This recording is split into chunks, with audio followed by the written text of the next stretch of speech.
हाँ तो दोस्तों, क्लीन साइंस एंड टेक्नोलॉजीज के क्वार्टर 4 के नंबर्स आ चुके हैं। तो उसी के बारे में हम इस वीडियो में बात करेंगे और जानेंगे कि आपको क्लीन साइंस एंड टेक्नोलॉजीज के अंदर इन्वेस्ट करना चाहिए या नहीं। चलिए शुरू करते हैं।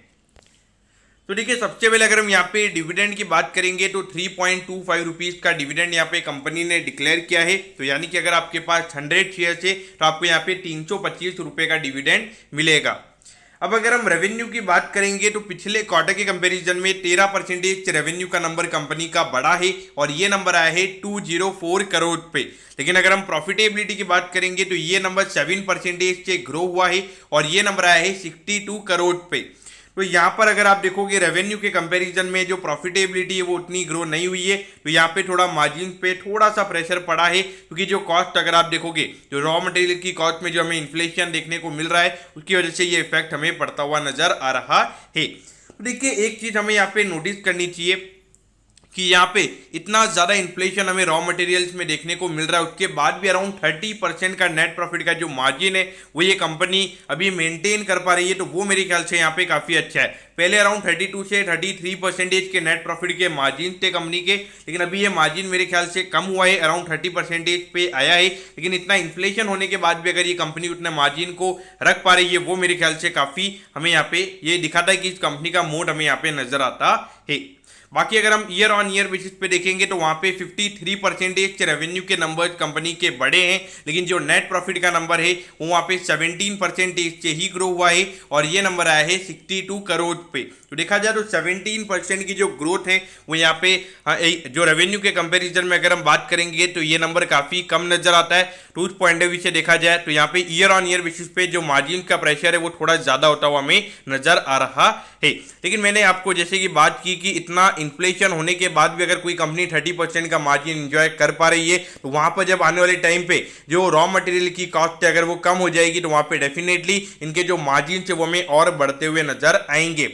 तो डेफिनेटली अगर आप देखोगे अगर 53% का यहाँ पे ईयर ऑन ईयर बेसिस पे जितना कंपनी का रेवेन्यू का नंबर ग्रो हुआ है, अगर उतने परसेंटेज अगर यहाँ पे कंपनी की प्रॉफिटेबिलिटी ग्रो होती तो यहाँ पे अराउंड 75 करोड़ का नेट प्रॉफिट कंपनी इस पूरे क्वार्टर में जनरेट करती, जो कि अभी कॉस्ट की वजह से यहाँ पे ये नंबर कम हुआ है। लेकिन मुझे लगता है कि अराउंड 5 से 6 महीने में ये जो कॉस्ट का नंबर बढ़ा है, जो हमने इन्फ्लेशन देखा है वहाँ पे थोड़ी नॉर्मल सी आएगी और जो कॉस्ट वगैरह है वो सीधा इनके क्लाइंट्स के ऊपर भी ये कंपनी पास ऑन करती हुई हमें नजर आएगी। तो देखिए, 1676 पे ये स्टॉक अभी ट्रेड हो रहा है, अराउंड 2700 रुपये का इसने ऑल टाइम हाई बनाया था। तो वहां से अगर आप देखोगे तो काफ़ी ज़्यादा करेक्शन यहाँ पे हो चुका है।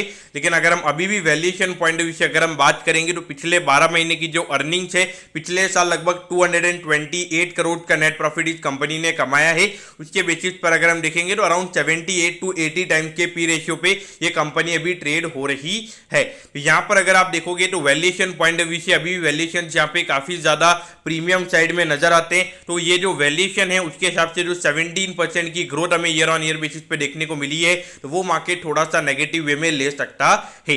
लेकिन अगर यहाँ पे आपने long term point of view से इन्वेस्ट किया हुआ है तो मेरे ख्याल से आपने ये जो स्टॉक है इसमें अराउंड हमेशा 15 से 20% के करेक्शन के लिए रेडी रहना चाहिए, क्योंकि अगर वहां पे कुछ भी बैड न्यूज या फिर कुछ भी बैड क्वार्टर्स वगैरह रहते हैं तो अगर इतने प्रीमियम वैल्यूएशन पे ये कंपनी अगर ट्रेड हो रही है तो वहां पर ऐसे में काफी ज्यादा वहां पे प्रॉफिट बुकिंग हमें देखने को मिल सकती है। लेकिन long term point of view से ये कंपनी आपके रडार पे होनी चाहिए। मेरे ख्याल से जिस तरीके से ये कंपनी काम कर रही है, अराउंड 30% के नेट प्रॉफिट मार्जिन से कंपनी डेट फ्री है, एक पॉजिटिव कैश फ्लो कंपनी हमें ये नजर आती है। तो डेफिनेटली अगर ये कंपनी थोड़े मार्केट में करेक्शन आते हैं और वहां पे 40-50 के पी के वैल्यूएशन पर अगर ये कंपनी मिलती है, मेरे ख्याल से long term point of view से डेफिनेटली ये कंपनी हमें काफी लुक्रेटिव वहां पे नजर आएगी।